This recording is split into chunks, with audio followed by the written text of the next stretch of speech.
Good morning, everyone. Happy whatever day of the week it is. Is it Wednesday? I think it's Wednesday. I don't really know. Nice. I've been awake for about 30 minutes. Nice. Beautiful. Good afternoon, almost. Well, if you're in Europe, it would actually be afternoon now. So good afternoon for Europeans. Good morning for everyone that is with us live on Twitch. My name is Graham Day. This is Bib. Hi, how you doing? Yeah, apologies for the late start, although I'm not really apologising at all because we have a subscriber remote that says ish. We go live at 10 a.m. ish each and every single weekday. It's 27 minutes past 11, so it's a big ish, but it's still an ish, exactly in the realms of what we promised.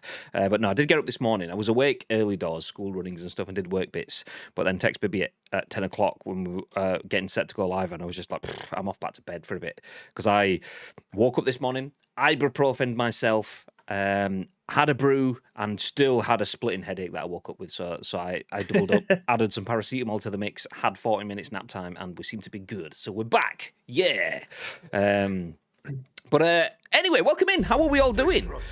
And as that is happening, we get a Stay Frosty, yeah, as Lake drops a Prime for 3 months in a row, and that is a 6-month subscription. Lake supporting the channel for half a year. What a guy. Appreciate you, Lake. That's a sugar right there. Absolute big moves, big moves. The good thing, Lake, as well, is by dropping that, you have entered yourself into the loot drop. And Bacon Chin as well, dropping 100 bits. Good morning, Mr. Bacon Chin. I saw you in nice and early. Hey, how you doing? Love you guys very, very much. Just reminding you there, though, I'll drop it in now. I'll drop it in now. Lake, by dropping that Prime, it doesn't matter what sub you do, whether it's a tier 1, 2, or 3, or even the free Prime that you get. I say free, you pay for Prime, but you know what I mean. If you are a sub on the channel, you get a free subscription. If you're a sub to the channel, you don't get a free subscription because you paid for it, but you get a free entrance into the loot drop. ! Loot drop in the chat will give you the information. We did announce, confirm yesterday that this month's prize is, seeing if we've got the artwork for it ready. Yet no, we don't have the artwork yet. But this month's prize is a copy of Resident Evil Village. And as that is happening, Mr. Bacon Chin has also dropped a gift there. Return of the Mac. Once again, return. Once again. Yeah, nice. Return of the Mac. Enjoy your gifted sub. If you are in the chat, do exactly what you've just done. I was going to say, make sure you said thank you, but you've done it already. See that? That's manners. GG's, boys. Thank you very much. Legends. Bacon Chin. Enjoy the gifted Return of the Mac. Thank you very much. Good morning. Good morning. What are we trying to start a hype train? Is that what it is? To be fair, I would love it if you guys started a hype train, but I'm not going to request it. We did have it once where it was one random Friday or something, and we got full level 5 on the hype train. Only once, but once was exceptional, so we appreciate it. Thank you very I was much. nearly in tears. But yeah, thanks. Bibby's crying. Nice one. It was that kind of thing, but in a good way. Anyway, welcome in, everyone. For those of you that don't know who we are, my name is Graham Day. This is the man that we call Bibby, and we are Ice Cream Uploads. And in true Ice Creamy fashion, this is The Scoop, the UK's #1 video game podcast. Even if we do say so ourselves, we are going to give you our thoughts and our impressions on the biggest, the best, and the breaking stories from the world of video games over the next hour or so. We want your thoughts and impressions on our thoughts and impressions. You guys did that in spades yesterday. We massively appreciated the discussions that we had yesterday. So hopefully we can keep up a little bit of that today. Do give us your thoughts and impressions. And it's important that you do that because we turn this live stream. As this is happening, we're getting bits. Return of the Mac dropping 100 bits. Hey, we have a hype train going. Yes! You absolute heroes. You absolute heroes. Thank you very much. GG's, boys. GG's, boys. If you are in the chat, please feel free to get involved because we turn this live stream into a podcast, a video on YouTube and an audio podcast on iTunes and Spotify and SoundCloud and Google Play. So all those guys, they don't get the benefit of the hype train, but they do get to listen and watch on demand later on. So your thoughts and impressions are vital to giving them the inside story. And Bacon Chin dropping in another 150 bits. You fucking legends, I swear to God. All yours. And Mr. T! The lights are flashing, but there we go. Stay frosty, yeah? That is a gifted sub to Kalyaneko. Enjoy the gifted sub. You've got the Ice Cream Uploads emotes. Nice. And now, Kalyaneko, if you haven't joined the Discord, do it. Join the Discord, link your accounts, and you could be entered into the loot drop to win this month's prize, which I don't know if I actually said before, but that is a copy of Resident Evil Village and another one. What just happened then? Bacon Chin just earned his 1K bits badge. What a guy. Mr. Gary Clark is gifting a tier 1 subscription to the channel. Lucas 2792 and another 50 bits as well from Gagan. It's happening. It's happening. Feel like I'm being assaulted. Amazing. We appreciate this. Thank you very much, guys, for the support. And again, Bacon Chin has gifted a sub to DMAC. Mr. B, we've got Babinho. I know that name. I might as well get involved, don't I? DMAC has got a 5-month sub gifted from Bacon Chin. Chucky has got an 8-month sub gifted from the man that we call BB. So Chucky enjoyed the gifted. See, Chucky, it's nice to see Chucky getting a gift because Chucky is like on the all-time gifted leaderboard. So it's nice to see the gifters get gifted. Beautiful. Okay. This is boys. This is the bit where I need to now figure out, because I'm in a completely new setup. Okay, stream manager. Ice cream uploads. While you're doing that, I'll go through the chat. Go on, you do it. We've had quite an exciting morning this morning. Gary says, morning, Shaggers, morning. Ads coming in early doors with the 11:30-ish. Nico's here, so it's 12 noon. Yawn. Baby sorting out his hair, the handsome Shagger. I got out of the shower this morning, did absolutely nothing with my hair, so it's just wherever it fell on my head this morning. So I looked at the stream preview, I was like, oh my God, that needs sorting right out. So yeah, that's been done. Return of the Max here can get used to using this crisp audio. All Northern Shaggers. How's it going? I think Baker says I was there. Baker says I was there for the first hype train. And now we're on a level 3. You absolute fucking Shaggers. Yeah. Ice Cream Uploads gifted a tier 1 sub to Bob Producer. So, Bob, enjoy the gifted sub from me. Yay. Do you know what? This is incredible. We haven't even started talking about the news or anything, and we're already on a level 3 hype train. Absolutely appreciate the support. Bits, gifties, subs, huge. You lovely people. This is amazing. Do you know what? I'm going to go to bed and have a headache more often. This is wonderful. just play the sympathy for. Oh, bang me knee today. Gift hype train. 11:20 is the magic time, apparently. Hugely appreciate it. Has anyone ever used their channel points to get a gifted sub yet, says David. Nobody has ever used their channel points to get a gifted sub yet. No, it's not happened before. Are you going to do it? No, he's looking for that Hall of Fame, innit? David redeemed gifted sub. Mr. T has redeemed gifted sub. Okay. I need to figure out how to do this now. I don't know how to give a sub to give to a specific viewer. There we go. It's Fat Man Dave. Oh, see, this is breaking fresh ground. I'm going to go to the split screen while I do it, so you can see a bit of Bib as well. So it's not just me just doubling up. 250,000 points. That's incredible. That's huge. Okay, gift a subscription to David. I think it's fine. Bob. Complete. Is it working? There you go. David gets a gifted sub. And give to a specific viewer. Let's go for Mr. Asim. Asim, you've got a gifted sub already. Do you want me to use this on you since you're not a gifted sub? You are a sub. That'll be a waste of your channel points. Do you want me to redeem? Send you your channel points back? I don't know if this works. I don't know if sorry, I can't even do it. No, it says a gift sub is not available in this channel for this user, so I can't even give it you. Boo! Give it to someone else. Oh wow! Seriously, are you sure?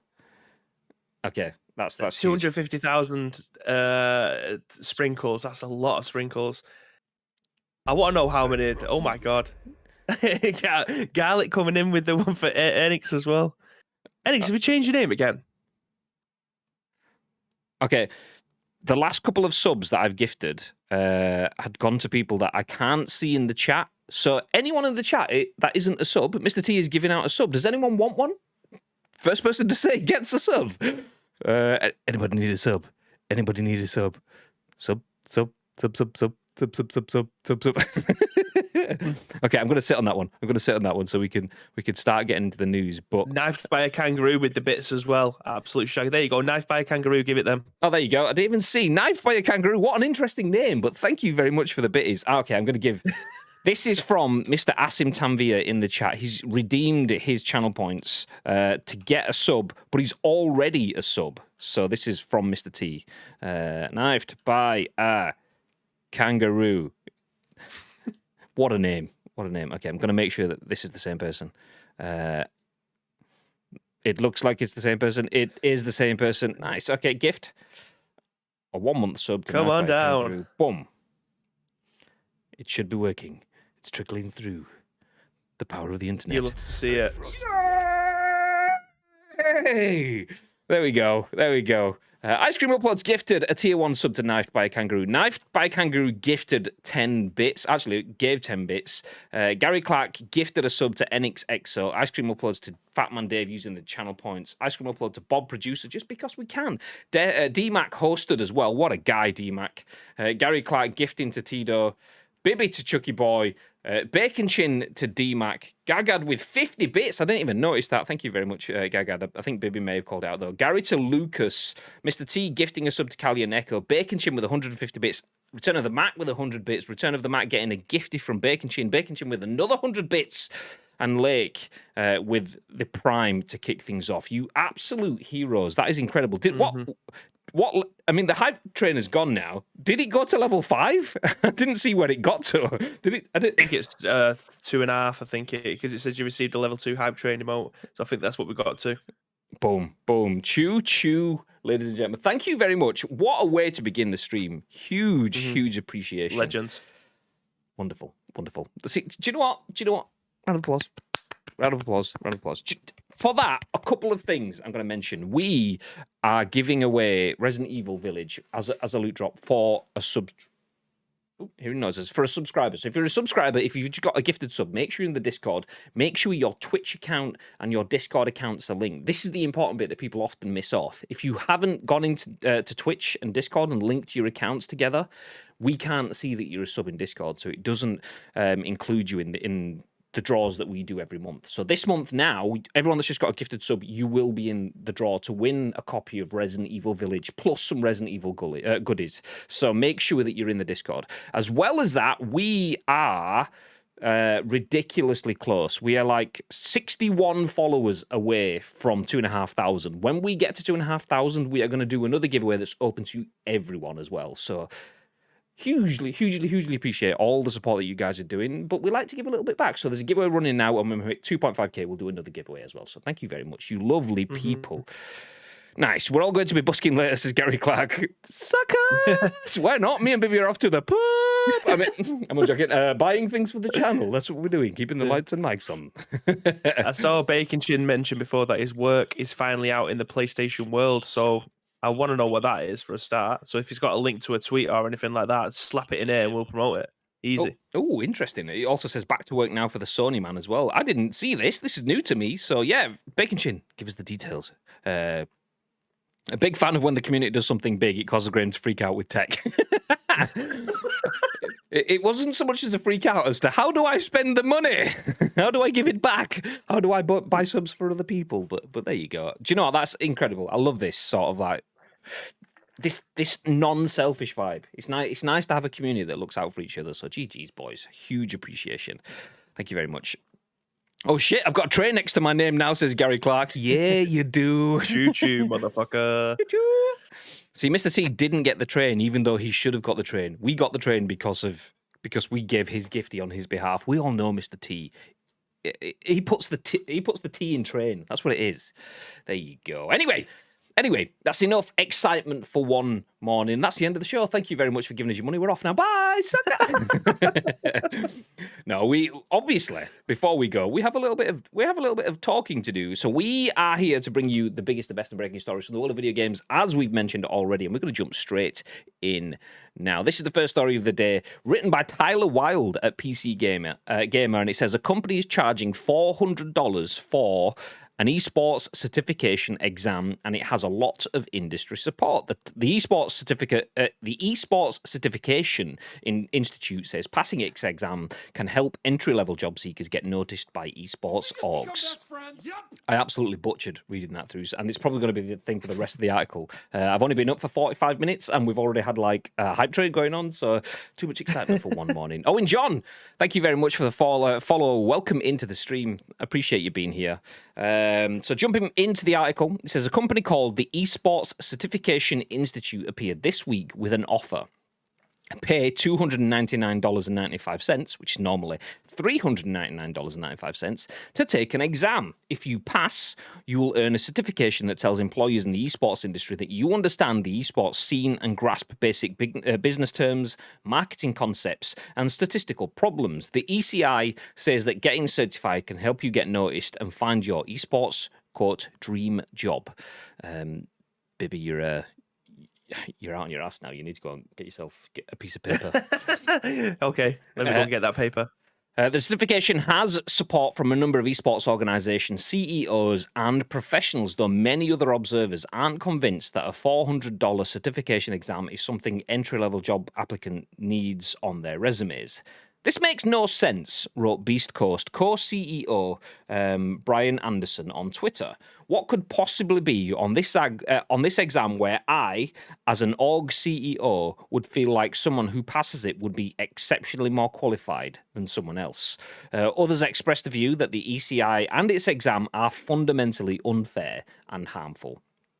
Quote, hoping this gets memed on for a minute and then rightfully disappears into obscurity, said Team Liquid digital producer Patrick Coyne. Quote, happy to see a lot of industry professionals speaking out against this shameless and predatory cash grab. ECI co-founder Ryan Friedman, who previously worked... Let's get rid of that adverts, do my noting. ECI co-founder Ryan Friedman, who previously worked at esports orgs Dignitas, Clutch, and Immortals, says his goal isn't to create a barrier to working in esports, but to remove barriers, including financial barriers. He got into the esports business through luck and an unpaid internship, he says, which isn't fair. People ought to be paid to work. In Friedman's view, a certification exam will get qualified entry-level job applicants the attention they deserve among a huge number of other applicants, even if they don't have professional experience and can't afford to spend months or years interning. Even today, many esports companies do not have the infrastructure nor executive will to support in-depth HR processes to vet thousands of applicants, wrote Friedman on Twitter. As a result, the space tends to overvalue previous experience. It's all about who you know, in other words, while the ECI is a more...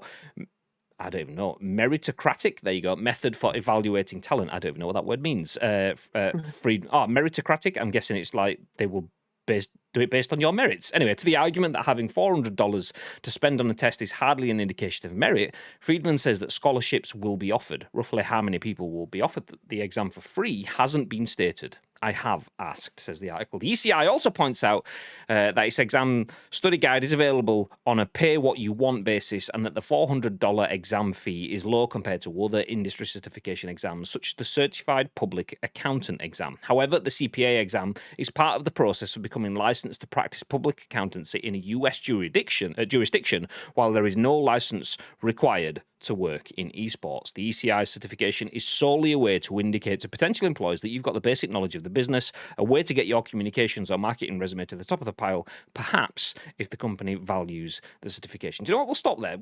There's a lot more words. We kind of get the point of it at this point in time. Mm-hmm.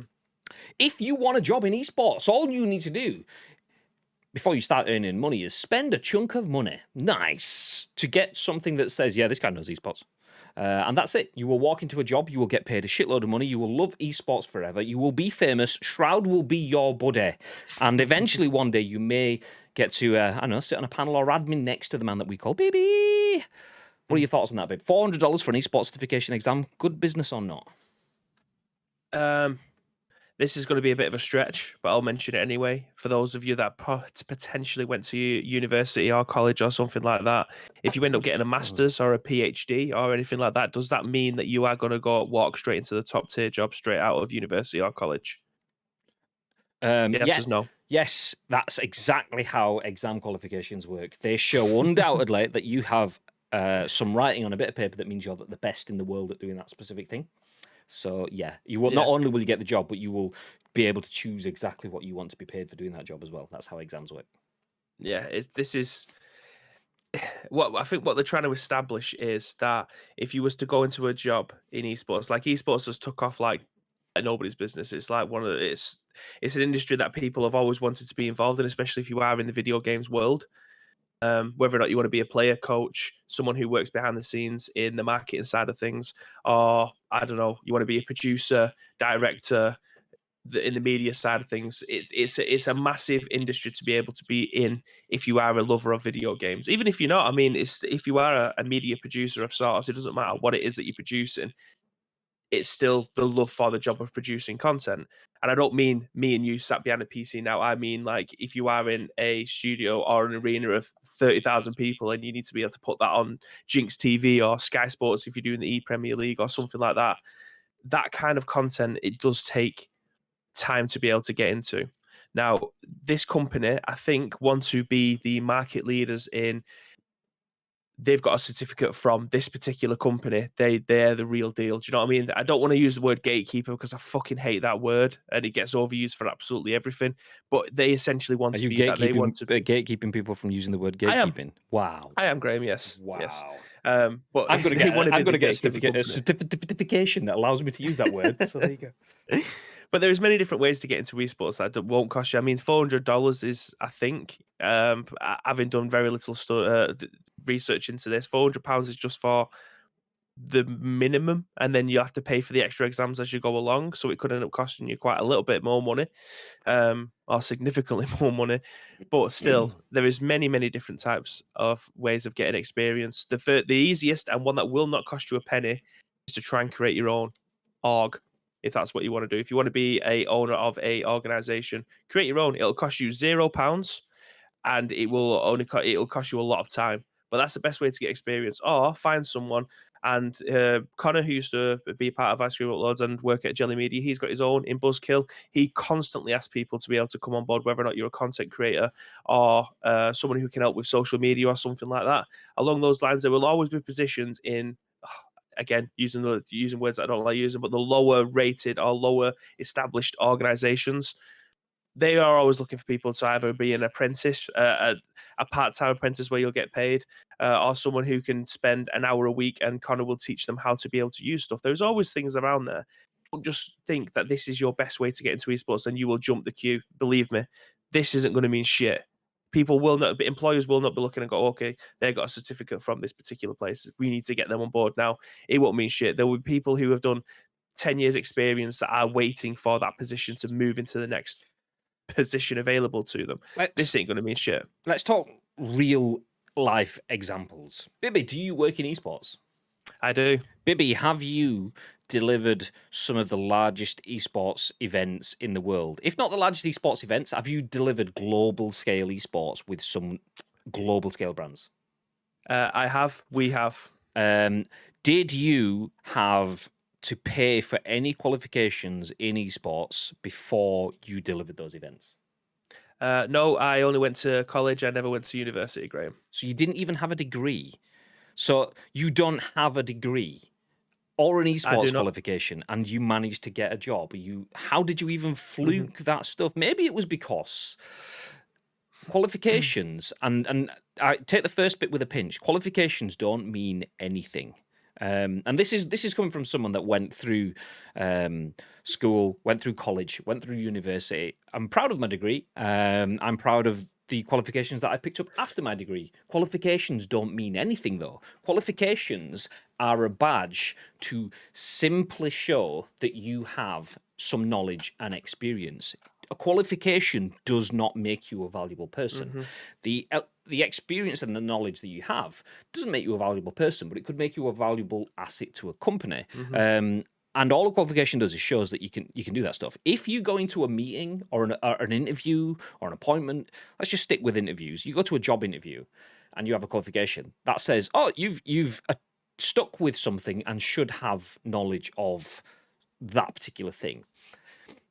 I got a job in video games, social media, and marketing, despite having a radio and journalism production degree. My degree is media production. Arguably, that's what I'm doing now, so it kind of crosses over. But that's not what I was doing all the time. When we do jelly work, it could be anything. It could be social media marketing, it could be forecasting, it could be advertising, it could be user experience, it could be design stuff. A lot of that doesn't step into journalism areas. What my qualification does show is that I can commit myself to something for 3 years. I have probably got good writing skills. I probably can do coursework and practical processes, exams, create content, and so on like that. So the exam kind of gives you the qualification kind of gives you a feel of what that person is. In an interview, that wouldn't get me a job. The fact that I've got a qualification, they would ask me about it and what I've still got from that. They would ask me to elaborate. So that esports certification exam is 400 quid to have a conversation starter. Just put on your CV that you are extremely experienced in esports and you can have the same the conversation in a job interview.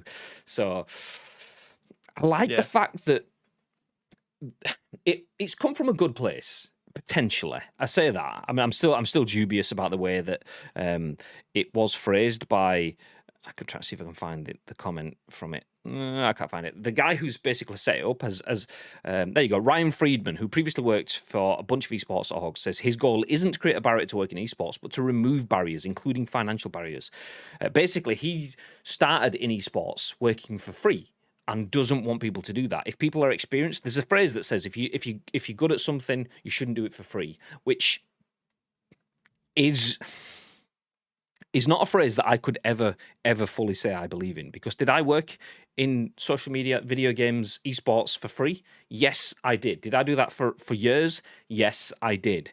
Did I then start to get paid freelance roles before becoming a full-time staff member? And I'm now I'm established in the video games industry. Maybe not as established as fucking Cliff Blazinski or Hideo Kojima kind of levels, but for myself, I'm proud to where I've got to, and I wouldn't have got there without that free bit at the beginning. Not saying anyone should work for free, but I couldn't say that it's bad because it worked for me, and I've got far enough by doing that stuff. Some people will do it purely for recognition for professional levels, being an apprentice or being a volunteer, or that kind of level. Some people will do that for professional reasons. Some people will do it just because they enjoy it. I did it for a bit of both. I like video games. I started out in the video games industry because I wanted an option file for PES fucking 3 or something back in the day, and found my way in through a long convoluted route into the video games industry. So I went in for personal enjoyment, but also then saw like volunteer roles that would add to my CV whilst allowing me to be creative. So I got enjoyment out of it. Being a volunteer or an apprentice and getting no money or very little money isn't great for everyone. But if it's great for your situation, then it's a wonderful way into the industry. Absolutely. It's not right for everyone though. So if Ryan Friedman has tried to create a bridge for that, fair enough. Okay, we'll give him the benefit of the doubt. He's tried to do something, but he's also charging 400 quid for something that you could just do anyway. So yeah. Anyway, at the end of the day, most of the places now that are looking for people, they require experience. They may have apprenticeship roles where you may end up getting paid like a part-time wage for you to be able to do stuff, or nothing at all, which is a little bit shit. But I hate that you were paying your dues. Sometimes you just need to learn your craft a little bit more. I imagine if I wanted to become a plumber, I will not be getting paid for a significant amount of time because I have zero fucking experience in being a plumber. I will have to go around and I have to shadow someone who knows what they're doing.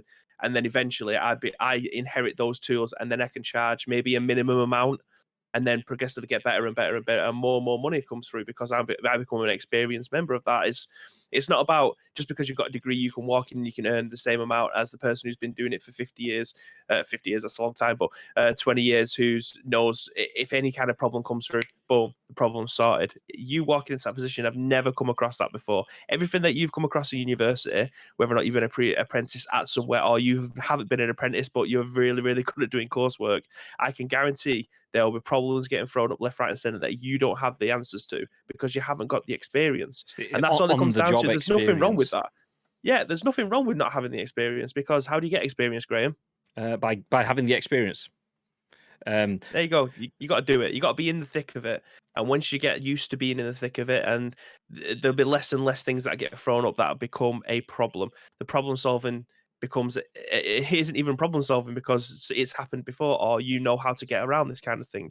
It's a shitty thing for someone to have to pay for when you know full well you can get that experience elsewhere by either doing it yourself or potentially bumping into someone that may know a lot more than you do, that's more than happy to spend the time with you to give you the experience. That's all it is. That's how the world works, regardless of whether or not you want to spend 400 quid or not.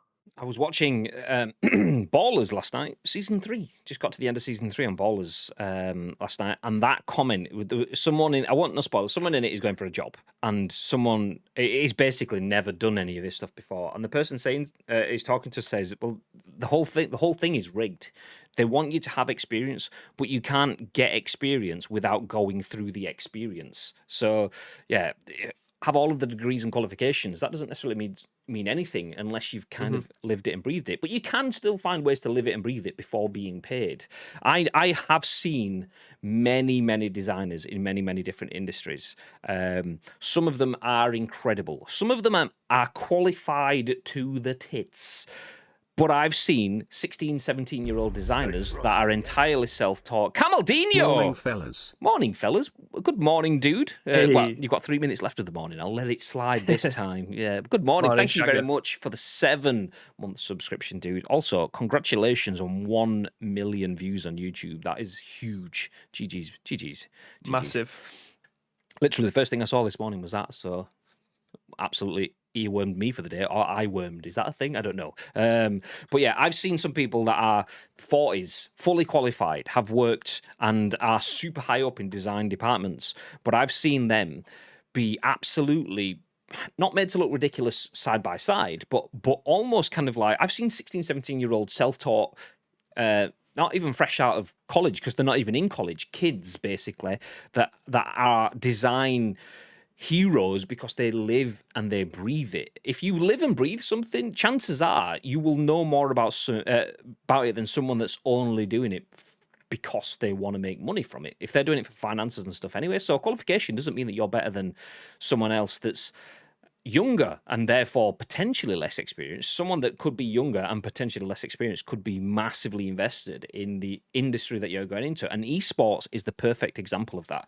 It's a shame that Enix isn't here this morning, because Enix, who is a long-time esports professional, would have had a lot to say on this, because he has been kind of in and around esports education, specifically grassroots esports, so helping esports to develop and helping the industry to develop with the inclusion of education. And he's spoke to me quite a lot about how there's many institutions, and not just like esports orgs, that are trying to carve out qualifications, which are potentially profit routes, but also educational institutions like universities have actually started out with qualifications and courses that you can go through, but haven't really consulted esports proper. They've taken it from the top level, and it doesn't really fully cover everything. So at this point in time, I would say, without even knowing the ins and outs of the ECI stuff, it's not worth it. It's not worth it, because I know overwhelmingly, and I've yet to see something that proves different, that all esports qualifications have been set up are either too light, don't really go into the ins and outs and cultural significances and the differences and problems that currently exist within esports. And they don't go in depth enough. It's top level stuff, and therefore is kind of useless. But you're paying the money just to have something on a bit of paper. Most often, if you're going to get a job in esports, if you can show that you have that experience and that knowledge without an exam, then the people that you'll be speaking to will be happy to take it. By saying that, in Friedman's view, a certification exam will get qualified entry-level job applicants the attention they deserve among a huge number of other applicants, even if they don't have professional experience and can't afford to spend months or years interning. That just makes it sound like that's ridiculous. It makes it sound like that everyone else that's going into that is fully versed in the world of esports, is you are going against someone that's an experienced caster if you're going for a caster position, someone that's an absolute legend at adminning and has admin the StarCraft finals in fucking Korea or something like that. Not the case. You don't have an exam qualification, and the chances are everyone else going doesn't have the exam qualification. So just put the time in to invest in yourself and your career. Learn the key phrases, learn the key terms, do some in-depth research, watch the events, be a part of the community, get involved in the forums, start to make your own blog or news content or whatever angle you want to take. That will be just as, if not more useful than just buying a qualification. Because what if you're sat on a pile of other people that have applied and they all bought the qualification as well? You're back to square one. It doesn't mean anything. So, yeah, one qualification on your piece of paper doesn't mean that that piece of paper is going to get picked up. It's not going to make you stand out in a pile. What you are is going to make you stand out in a pile. So, yeah, that's it. Don't spend 400. Don't spend 400. That's it. That's over. Nice. Jump back through the comments. Sounds like a waste of time, says Owen John. If you want to work in esports, you need to understand the gaming market and target audiences to introduce more people into it. Amen. That's it. That's it. That's it. Understand the market. The thing here as well, it says even if they don't have professional experience and can't afford to spend months or years interning, you don't have to spend months or years interning. You can spend months just doing stuff in your spare time. If you want to get into the world of esports, then turn your hobby into a job. Hey, laddie, it's a wee job. So turn your hobby into your job. Spend your time, your free time, your spare time, rather than just sitting and watching Ballers Season 3 on Sky Plus like I was doing, or Sky Q. Rather than doing that, spend some time trying to get in and around esports events, build your contacts in the industry. He says it's more about who you know than what you know. The thing is, though, the who you know, that almost makes it sound negative. A lot of people's contacts, who you know, has come from proactive work. Yeah, they're not interning, so they're not doing official work unpaid, but they're doing stuff that suits them in their own time unpaid. So, yeah, another one. It's how I met you. Exactly. Bane of my life ever since, but Bibby got a job out of it. Absolutely loved it. Right off. You fucking love it, you slag.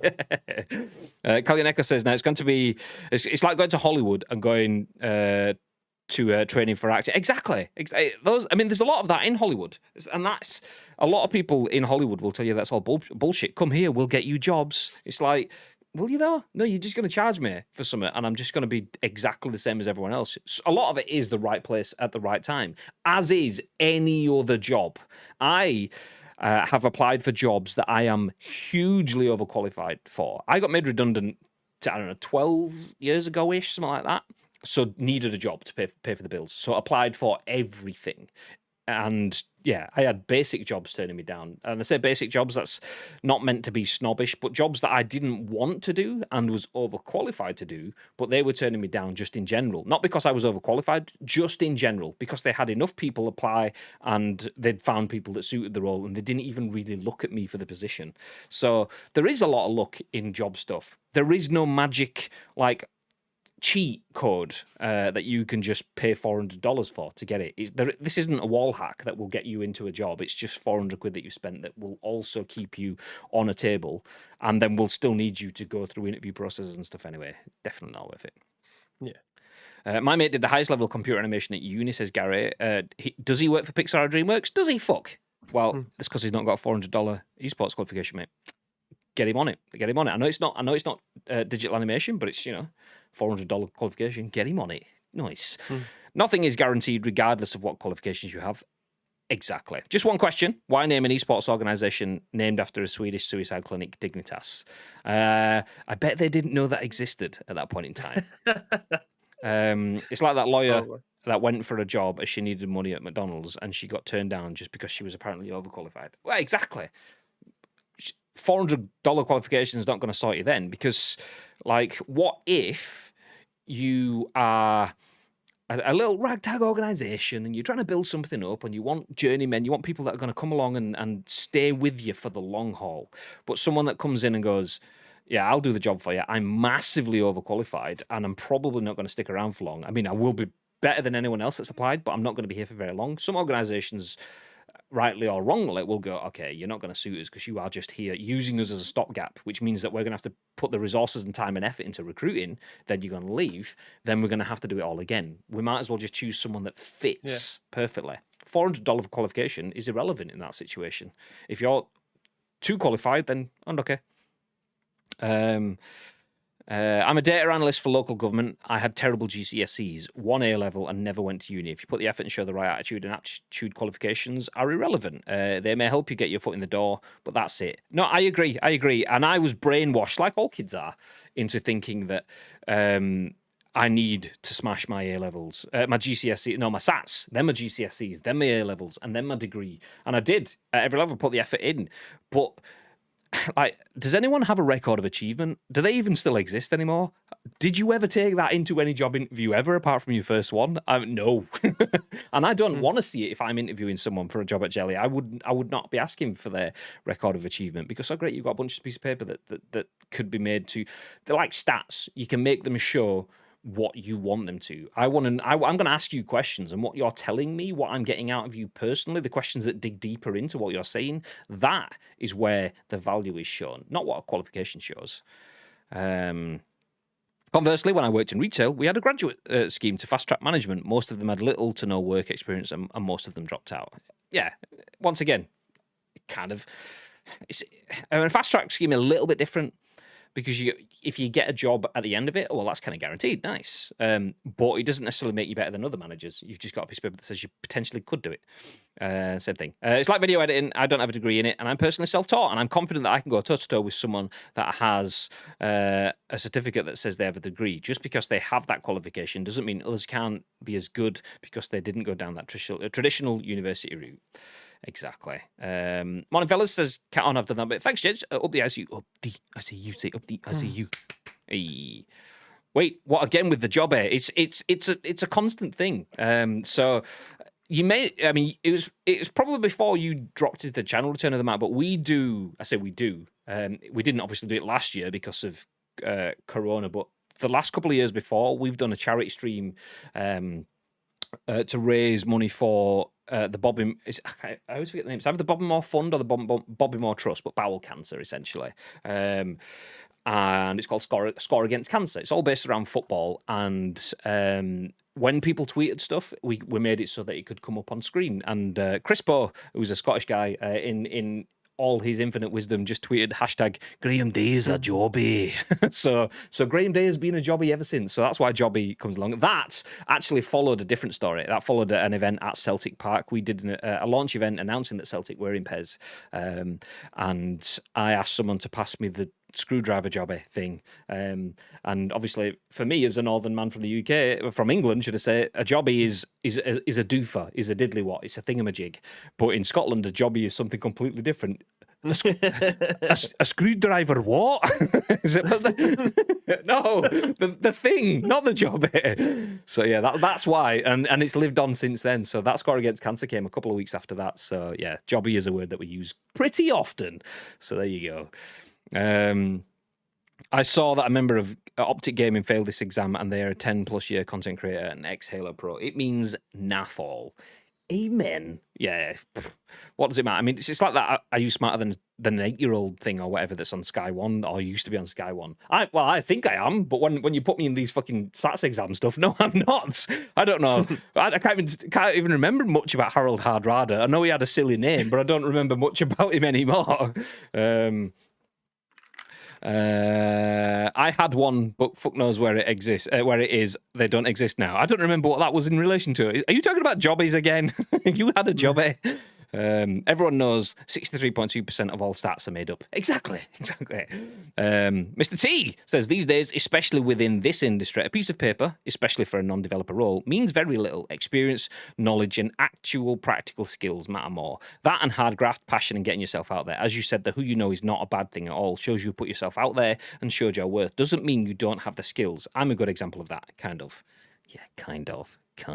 No, absolutely. Who you know is not enough. I know a lot of people that I would not employ. I also know a lot of people that should the opportunity come up and paths cross or whatever, then I probably would love to work with those people. Just because I know them isn't a bad thing. being known, you can be famous and you can be infamous. So getting your name out for the right reasons is a good move. Networking is not a negative. You can't fast track all elements of interaction by just purchasing a qualification. Absolutely not. Like Mr. T says, it's not a bad thing. Do the right grind. And it's not a grind if you're doing it right. Enjoy yourself as you build on yourself. Invest in yourself and your career, even without trying to invest in yourself in your career. And it just happens. Industry joke for you. What did the analyst say to the 2 data tables? May I join you? I'm sorry if you get this joke. You're as sad as me. Whoosh. Somebody take Tito's sword off him. He's going to hurt himself. Let's move on. I don't get it. Okay, no one's ever asked me about piece of paper qualifications like GCSE, A levels, or my degree in interviews ever. I had it in my very first one, and I think that was more of a. I was 18 and it was my first day out of uni, so they were just asking the questions. I'd pretty much had the job anyway, but it was the dance. Formality. Yeah, exactly. That formality is the back and forth of being in an interview. But then since then, I've got a job that overrides everything else. That was in response to you saying about the record of achievement or whatever it's called. Not a jobby. It could have been a jobby though. Although to be fair, jobbies have actually had some function in my life. Record of achievement, not so much. It still is in the house somewhere. I don't know where. But yeah. If you ever need a stat monkey, remember me. I got you. You got us even. That's the one. Anyway, so moving forward, a company is charging $400 for an esports certification exam. So you will pay to be put under undue stress to come out with a qualification that doesn't really do a great job of separating you from everyone else. If you want to pay that, then fill your boots, or fill their boots, fill their pockets. But you can do much, much bigger and much, much better things for yourself that are less stressful, more enjoyable, and will be better for your long-term future, in my honest opinion. But that's that. So let's move forward. I would pay $5,000 for that, says Zaffa Cakes. Yeah, but you're the hardest man in football, so you've got billions just sat there with all of your Bonjela sponsorships and your hot Pepsis and stuff like that. So it's fine. It's fine. We're talking low level esports, guys. Very true. Good morning. Good afternoon. Good afternoon. Welcome in. If anyone doesn't know who Zaffa Cakes is, then feel free to go check out his channel. The second best Pez content creator on Twitch, right there, after Ice Cream Uploads, even though we haven't played Pez for a few weeks now, so yeah, never mind. Never mind. Anyway, let's move forward. News that's a little bit more relevant to Bib, and then will be relevant to a lot of you guys as well, especially if you win the loot drop prize on Monday. This is written by Joshua Robertson at The Gamer. It says, Resident Evil Reverse has been pushed back to summer, but Village is still on track for May. So Resident Evil Reverse is launching in the summer instead of alongside Village in May. It's been revealed that Resident Evil ambassadors are receiving emails mentioning that Resident Evil Reverse is launching in the summer instead of alongside Village in May. I don't know if we've said that 3 times already. Should I say it again? I think that's fine. Nice. One more time. The email in question was shared on Twitter by user at RE8 Countdown and offers very little information regarding the delay. The email simply states that Resident Evil Reverse is scheduled to begin in the summer of 2021 with no official confirmation of a delay. Whilst an official release date has never been confirmed, it was expected that Reverse would launch alongside Resident Evil Village. Capcom made it very clear that those who pre-ordered Resident Evil Village would gain access to Reverse for free, implying that both games would launch at the same time. We now know from this email that that isn't the case. There's also no information as to whether Reverse being pushed back to the summer also means a potential delay for Resident Evil Village as well.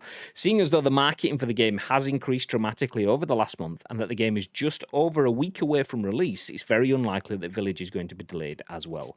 It's looking like we'll just have to wait for official confirmation from Capcom to find out what's going on. Those of you who have been following the Resident Evil Reverse probably aren't too surprised it's being pushed back a considerable amount. The open beta for the game launched at the beginning of the month, yet was pulled by Capcom after just 7 hours due to matchmaking issues. It's likely Capcom has run into a bit of trouble with development and needs a bit more time to fine-tune the game. For those who haven't heard of Resident Evil Reverse, it's essentially an online multiplayer team deathmatch game that allows players to step into the shoes of some of the franchise's most iconic characters. If you ever wanted to run around an arena playing as Nemesis, then this is the game for you. You and 5 other players will try to maim and murder the opposing team more than the other.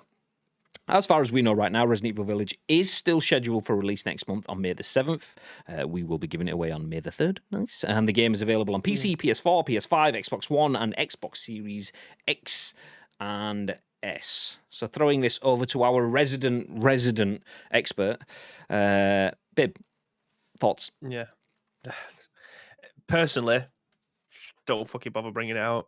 As harsh as that is, they've tried so many times to try and make games like this a worthwhile experience. When I'm telling you now, if you used to ask 90%, in fact, if you was to ask 100% of the Resident Evil fans out there, I am adamant that at least 95% of them say that they won't be playing this. They've tried many times with the likes of Reverse, which I've tried playing it again. I've tried playing it last week, a couple of matches. It's boring. There's nothing to do on it. And then they brought out Umbrella Corps, 4 years ago. They wanted to try and make a Rainbow Six Siege type Resident Evil game. We don't want that. I can guarantee nobody else in the Resident Evil community wants that. It's just, if you was to bring out a game like that and you want to try and do something a little bit different, bring out another Outbreak game. Mate, I'm 90% sure that people will be happy to pay £45 for a new Outbreak game rather than getting something that's, I don't know, freeware that you're getting with your game that no one's ever going to install or download. I downloaded it with the intention of playing Reverse. I was intending on streaming it. Unfortunately, the servers was down. But I didn't, even when the servers were up, I didn't even bother switching it on. It's just not something that I'm excited about. I'm excited more about playing Village. If you're going to be giving me free versions of Resident Evil games, that to me means that you don't value the product enough for you to be able to try and get a full price for it. So why should I spend my time playing that? It just doesn't look entertaining at all. But I'm sure there will be a very small amount of community members that will be happy to play a game like this, whether or not it be for an hour, a month, a year, I don't know. But Reverse doesn't have a massive player base anymore. For me, it feels like an absolute waste of time. And it's unfortunate that the developers are being told to work full time on something like this. They've obviously delayed it to try and add more polish to it or try and make it a better game that more people want to play for, rather than just playing it for 10 minutes and going, actually, that's not for me whatsoever. But yeah, it is what it is. I'm excited about Village coming out. I think it's 8 days away now until Resident Evil Village comes out. I'm excited. I wonder what the reasoning is. I can only assume. I don't know. I've not spoken to anyone at Capcom on this. I can only assume that they've got their big story, and they want to add something that either adds potential perceived value or adds potential perceived replayability. And for that, look at the Call of Duties.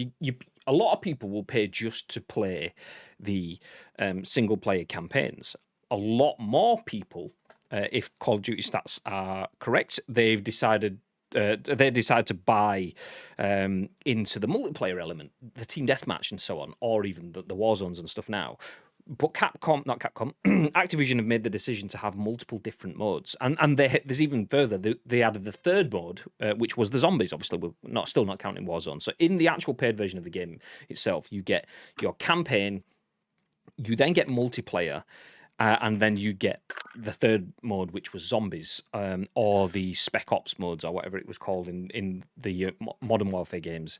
So Activision have diversified and said, okay, not everyone just wants a campaign. We want something that keeps people in the game and keeps people playing again. Is that what Capcom are trying to do with this Reverse stuff? Because this Reverse, and what was the thing that they released alongside Resident Evil 3 remake? Because there was Resistance. That was it, Resistance. So basically, pick a word that begins with re, put a colon in there after the re, and have the rest of it. So Resident Evil Resistance, Resident Evil Reverse, I haven't played either. They don't apply to me, and they don't appeal to me. Someone they should appeal to, though, is Bib, as a Resident Evil fan. And all I'm hearing each time is that these games are a bit naff. They are a bit crap. So are they trying to offer that alternative option of playing that longer term content, but failing? Is that what they're after? I don't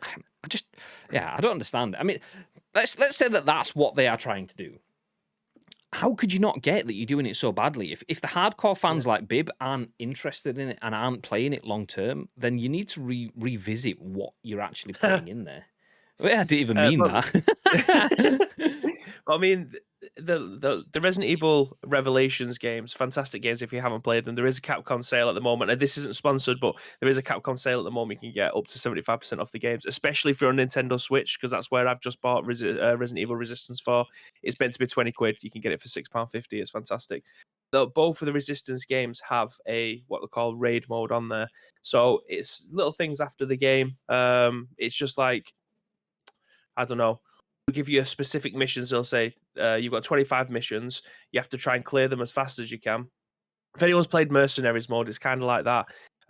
But you'll have, I don't know, if you can do it under 3 minutes and you can kill everyone without getting hit yourself, you'll get like a trilogy of badges. Those badges mean that you can go and upgrade your guns. You can get, I don't even know what the closest thing to it would be game mode wise in any other game, but it's just you can play it with your friends, you can play it on your own, you can play it with random people online. But the whole point of the game is to clear as many zombies as you can, or kill the designated amount without getting hit, and upgrade all your guns as fast as you can. That's literally the purpose of the game. Just watching, and that's cool. Just watching Coco going backwards and forwards to the door. Yeah, you're gonna start scratching a minute. I wanted to finish what I say so I can let her out, but.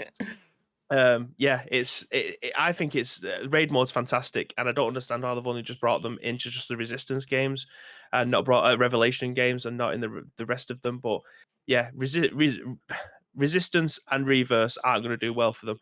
I know that for a fact. It should be.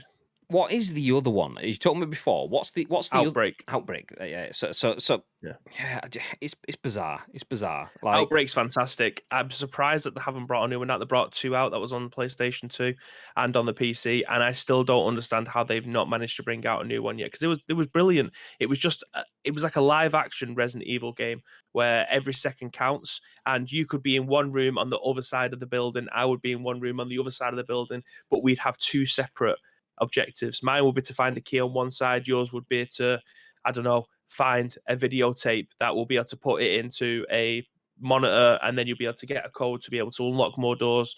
It was fantastic, and I don't understand how they're trying to build these Resident Evil games into team specific and team orientated tasks that they haven't brought that out. It baffles me. Outbreak 3 would be amazing, and I could imagine that they'll be able to sell it for full price and people would not bat an eyelid. They would just buy it because the other ones were so good. I'll tell you what else is so good. The punning that's going on. Puns in the chat. Yeah, no. I'm a big fan of bad puns, and we have lots of those to go through. Gary says, "I'm sorry, but the name Resident Evil Reverse is quite possibly one of the worst names of a game ever." Camaldinho says, "Bib, stay away from any Resi hashtag on Twitter. Village got leaked and completed." It's funny you should say that, because I did actually start blocking the keywords about 3 days ago. Basically, since I pre-ordered the game.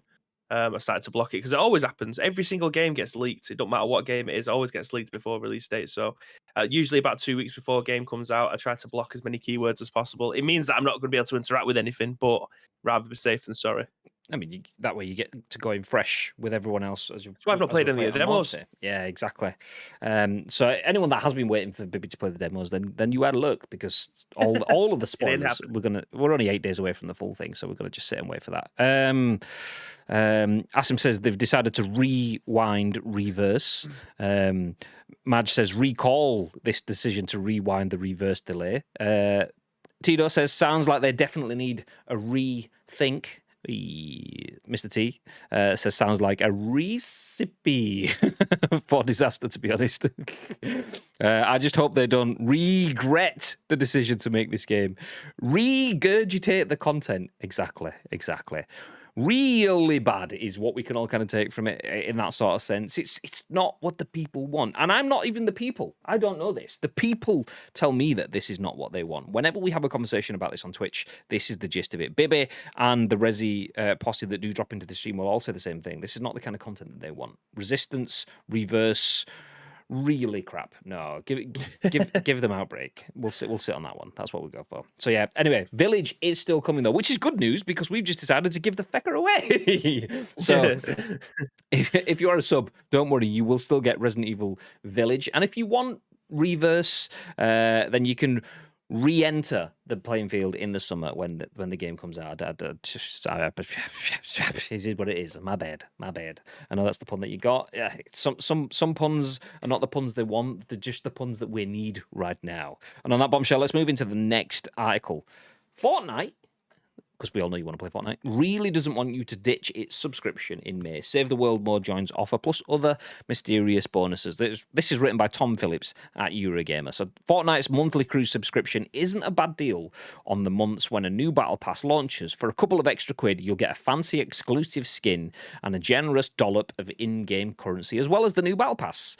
So on the months without a new battle pass, however, it's much harder to recommend. Something I think Epic is well aware of as May rolls around. Fortnite is still midway through its Primal Chapter 2 Season 6, so subscribers could just ditch the £10 a month sub now and return in June when the next season begins. Except, well, Epic clearly doesn't want you to. So on top of a nice new skin and the customary 1,000 V-Bucks, May's crew offerings include an expanded range of extras. Excuse me one second while I cough. And we're back in the room. Most notably, Fortnite's PvE portion, Save the World, is being permanently unlocked for you if you're a crew subscriber in May. This portion is currently sold for £13, more than a cost of a crew subscription on its own. It's largely mothballed while Epic focuses fully on Fortnite's Battle Royale, but still has the occasional update. Nintendo Switch owners won't get the benefit of this. Save the World isn't available on that platform, though it will be unlocked on your account if you ever play elsewhere. Your first 3 months of Spotify Premium are also being bundled in. Just set up a new login if you've had Premium before. And finally, 3 mysterious weekly bonuses will be granted throughout May if you stay subscribed, each Tuesday beginning the 4th of May. Going by that date and Fortnite's previous tie-ins, fans are now expecting Star Wars-themed goodies.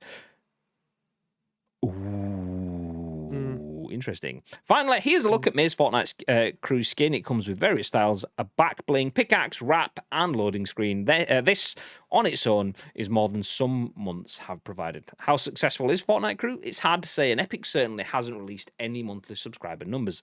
Anecdotally, the skins you get from its monthly packs do pop up in lobbies fairly frequently, but Epic also seems very aware it has to do more to earn your £10 each month.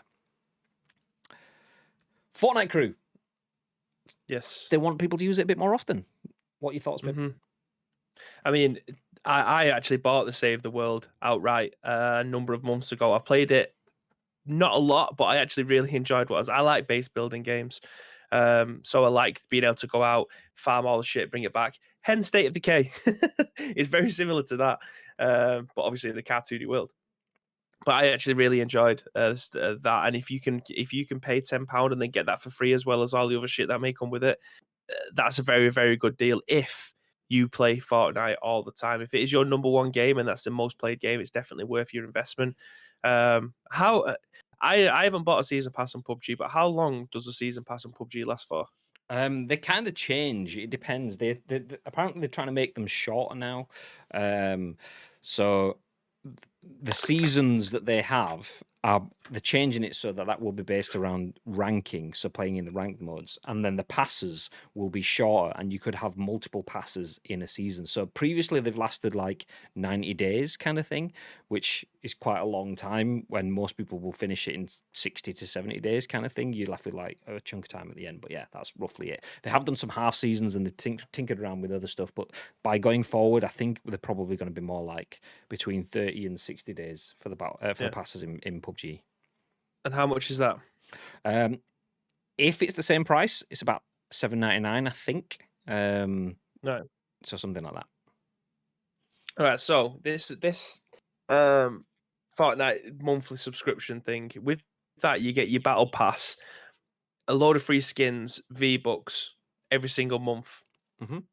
I think their battle pass lasts 2 months, maybe. It's not a monthly thing, is it? The battle pass. It's no, I It's think usually that's less a season. 2 or 3-ish. It's something in that sort of time frame, yeah. Yeah. So you're always getting something out of it. It's just whether or not, if you've already got your battle pass secured, if you've got enough V-Bucks to potentially buy some skins down the line. I agree that it may not be worthwhile every single, but specifically for the month of May, if you get in the Save the World stuff and you haven't played it, just try it. It's pretty cool, especially if you play with your friends. I haven't played with any on that game, but I enjoy playing base building stuff anyway, so it's part of the course. I'm happy doing that. But yeah, I mean, it's Fortnite again. I think that they've changed the way that people play video games so much. They need to try and do more. Like their bar is always so high. Like there's nothing that they always have to try and better themselves rather than bettering everybody else because they're always in the lead.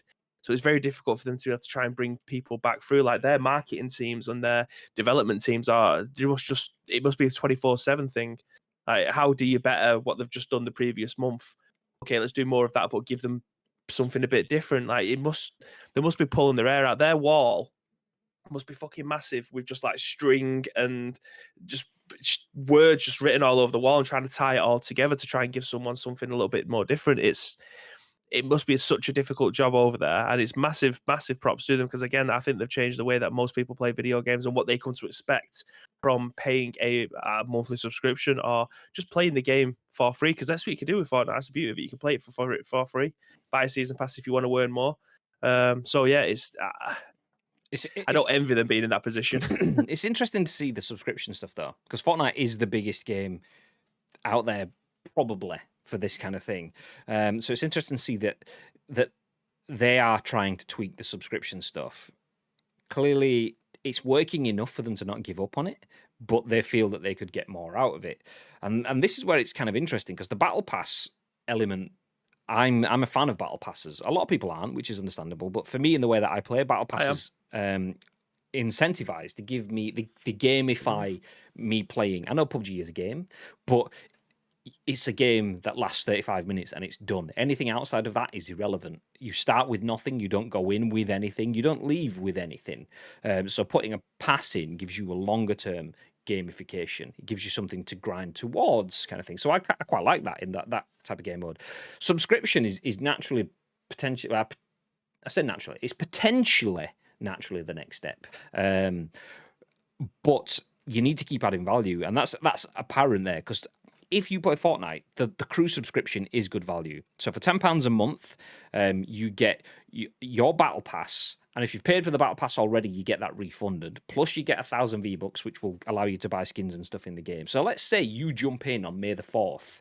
If there is some Star Wars stuff in there, you will get the battle pass, which will hook you into season 6 of Fortnite. You will then have missions and things to play towards. So that's lots of in-game content. You will have 1,000 V-Bucks to spend. So if Kylo Ren comes back and you missed him before, you can buy Kylo Ren with your 1,000 V-Bucks potentially, or at least have a good chunk towards it.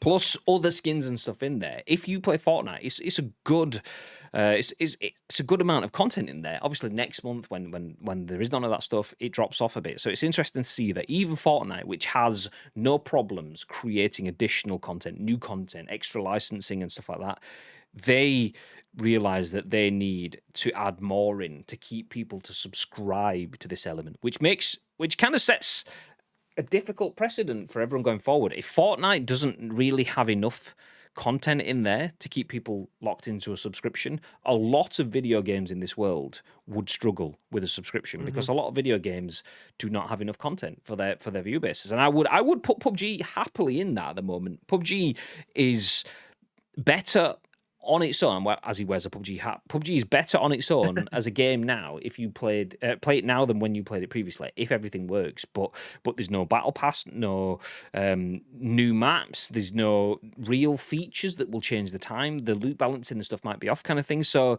if I was to pay for a PUBG subscription, I'd be very, very well inclined to think, oh, do I really want to spend that tenner this month? What am I spending it for? Why? Let's just pause it for this month. So Fortnite has content coming out of its ears, and it's worried that people are pausing the subscriptions and ditching it.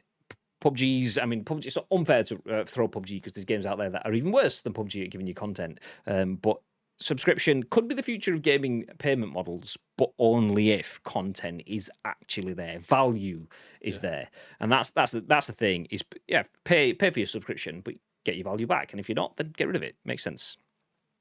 What's PUBG, says Gary? Is it not just a hat manufacturing brand? I thought that's what it was. I put it on thinking I was wearing a Pubica hat, but clearly not. I'd hate to see Capcom email chain for Reze. Resident Evil. Rewind. When across the ball. FIFA drops new content every day. It does. So that's probably a game that would work for subscriptions. And does that tie into the stuff that we spoke about yesterday in terms of FIFA and loot boxes and stuff? Maybe subscriptions, if everyone locks into subscriptions, that could help recoup the money that they don't have. And yeah, so there's definitely stuff to be looked at in there. But if Fortnite is looking at beefing it out, then it lets you know that people will not just pay the money blindly if there isn't the content for it there. That's the way it should always be, though. Look after your pocket first. Yeah, for sure. Pay for what you get. If you don't get it, don't pay for it. That's what it should be. Absolutely. Anyway, finishing off, if you want to spend your money on something else, though, then maybe a blast from the past, as Yin-Poole at Eurogamer says. Surprise! Rockstar's Midnight Club Los Angeles Complete Edition has been relisted on the Xbox Marketplace. Relisted. This is not a Resident Evil tie-in, by the way. And it says Reverse Course, which is also not a Resident Evil tie-in. Rockstar's elusive Midnight Club Los Angeles Complete Edition has been relisted on the Xbox Marketplace. Eagle-eyed reset era users even spotted the Xbox 360 version of Rockstar San Diego's much-loved driving game was today made available to buy once again, priced at $11.99. You're not going to hit play on the trailer. It's a surprise because Rockstar hasn't signaled the game's re-release. That's also not Resident Evil mentioned. But something is definitely stirring within Rockstar because this news comes just a few days after Rockstar delisted Midnight Club 2 on Steam after accidentally making it available to buy for the first time in 3 years. I can't see any Midnight Club games currently up on the PlayStation Store or Steam. The last Midnight Club game was 2008's Midnight Club Los Angeles. This complete edition first launched in 2009. Could its reappearance also be a mistake? ? It was thought licensing issues with the series music meant Midnight Club games had to be pulled from digital shops. Has Rockstar dipped back into its back catalogue to arrange new deals? Whatever the case, if you fancy buying Midnight Club Los Angeles Complete Edition, now's your chance. The listing works. I successfully bought the game this afternoon. And remember, it works on Xbox One and Xbox Series X and S via backwards compatibility. Fancy a bit of Midnight Club, babe? I loved Midnight Club. I think it did. I don't think it ever got the love that it deserved because it came out.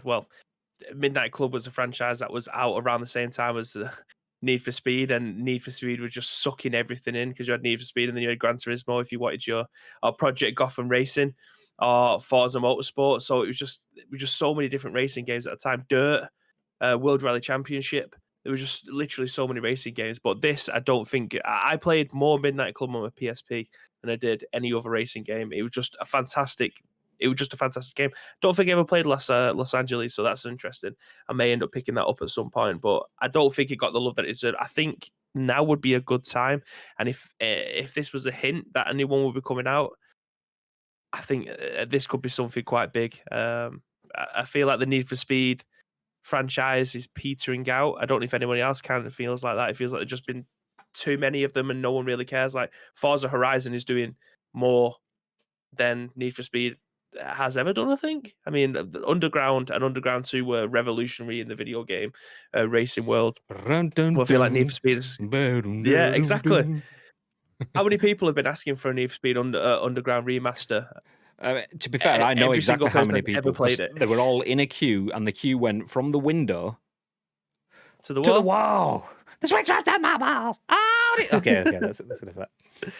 But yeah, I feel like this could be something. If Rockstar want to make another Midnight Club, I think it'll be very well received. Yeah, I think so. I think so. It's interesting to see though that they are looking into it. I mean, is that what it is? Is that what it is? Is it just a re-release? Are they looking at the future? I mean, there was talk last year that the Take-Two bosses, Mr. T specifically, not Mr. T specifically, but the Take-Two bosses were asking for a little bit more from Rockstar. Okay, GTA is nice and makes all of the money in the world ever, but we want more. Not more GTA, but more titles. There hasn't been a Bully game. There hasn't been a Midnight Club game.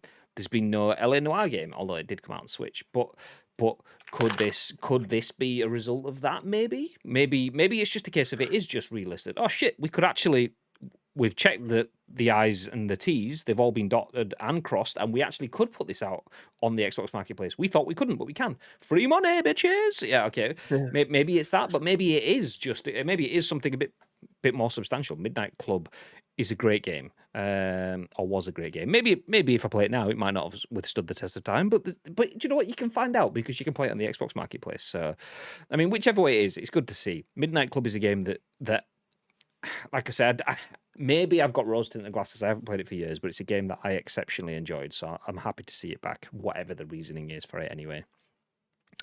Rockstar are rebranding it, apparently calling it 10 a.m.-ish Club. Well, maybe they are. Maybe they are. That's fantastic. Yeah. 2008, says Gary. Fucking hell. Yep. It's pretty old, as are all of we. Yeah, back in the day, back in my day. But yeah, decent game. We'll keep our eyes on that. See what happens with that. If you do want a blast from the past, then it's available for what was it? Did it say like 12 quid, something like that? $11.99 on the Xbox Marketplace. It's up there. You can download and play it now on your Xbox Series X and S as well through backwards compatibility. So if you want to fill your boots. Do let us know if you do. It would be good to see if anyone's playing. And if you get any content, send us some clips and let us know how it plays. I would like to know. Is it just rose tinted glasses? I don't know. I enjoyed it very, very much back in the day. But that is the end of the show. Thank you everyone for joining us for another good old chin wag on the scoop. We appreciate you all being here. Thank you once again as well to everyone that did initiate the hype train at the beginning of the stream. We had a lot of gifted subs. We had some bits thrown around. We had some raids. We had some hosts. And we had some selfish subs. God. Oh, God. Mm-hmm. So, yeah, some people gifted for other people. Some people just looked after themselves. Now, we appreciate anyone. All of those subs do raise revenue for the stream, do help us keep the lights and mics on, and do help us keep bringing new, fresh content. Speaking of which, I did mention it yesterday and mentioned it the day before. You're not going to be able to find out what I'm talking about, so it's pretty annoying, I know.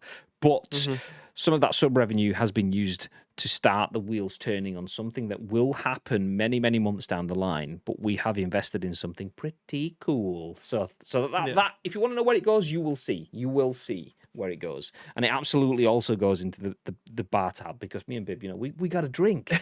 Apparently to keep my Lambo fueled up. Exactly. Well, actually, that's not entirely true. Bibby obviously owns a fuel company, so his Lambo's fueled anyway. He bought that from the stream revenue. The revenue isn't to go fueling the Lambos, it's to fuel the next one, i.e. purchase Bibby 3 Lambs at that point in time. But Bibby 2 Lambos is what it is for now. But yeah, we appreciate everyone that does everything. The subs, the raids, the hosts, the views. We appreciate you very, very much. As mentioned a couple of times, ! loot drop, as Madge has dropped in the chat. If you did get a sub, that's not telling people to sub to the channel. That's just telling that you are now subs. Make sure that you get entered into the loot drop so you can win yourself a prize for it. That's a way that we can give back to you. So make sure you're involved, because we don't want you missing out on things that you could be getting. If not, Spike will just win it again, because that's what Spike does.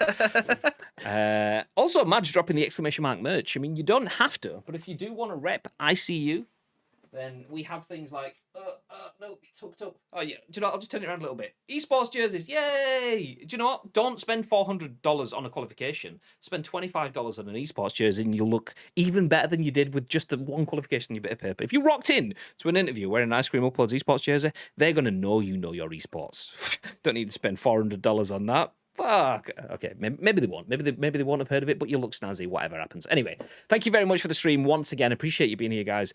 Do stick around, though. We will go off and jump back on as Wednesday, State of Decay Day. Nice. Yeah, we're going to play a little bit more State of Decay. I understand a little bit more. I will probably still get on Bibby's tits and probably yours as well because I don't really know what I'm doing, but that's part of the fun. That's part of the fun. So feel free to join us for another State of Decay stream imminently. We will go off and we'll come back on with that. We're just going to grab some drink and some food and stuff because, you know, it's lunchtime and stuff and we need to keep charging and stuff. So stick around. Stick around. If you are new here, hit follow on the channel. Doesn't cost you a penny. It's completely free and you will get notified when we do go live. So if you do want to go away, that will tell you we're back. And that's it. But from me, that's it anyway. Before we do go, babe, is there anything from you that you'd like to add? Yeah, Vern just said, cheers, fellas. I've been working and lurking. All I took from this stream is that I don't need an education and that Resi Game is wank, but I'll be sure to revisit the stream as always. And don't forget, you can help shape this show by doing exactly what Vern's doing and getting involved in the chat. Or if you want to be, give us some content to be able to talk about. Two ways you can do that. First of all, find us on social media at Ice Cream Uploads across all major social media platforms, or get involved with our Discord. There is an area in there called The Scoop. If you are watching this on demand, go into the description below. There is a link there for you. But there's an area in there called The Scoop. I want to hear from you. Is URL plus your thoughts and impressions. We will then give you our thoughts and impressions on the very next show, which will be at what time tomorrow? Mr. Graham Day. Bang on the money at 10 a.m. Lol. Ish. Ish. Yeah, we'll be back at 10 a.m. ish, as we are each and every single weekday. Tomorrow, ish. We'll see. We'll see. The only way you can find out is by joining us. As I said, do hit the follow button. It's free. That way, if it's not 10 a.m. and it's 10 a.m. ish, you know exactly when the ish is. But until then, if you don't join us for State of Decay, do remember we're going off and coming back on. So join us back for that if you can. But if you don't, we'll see you tomorrow morning, 10 a.m. ish. Until then, stay frosty. Stay frosty.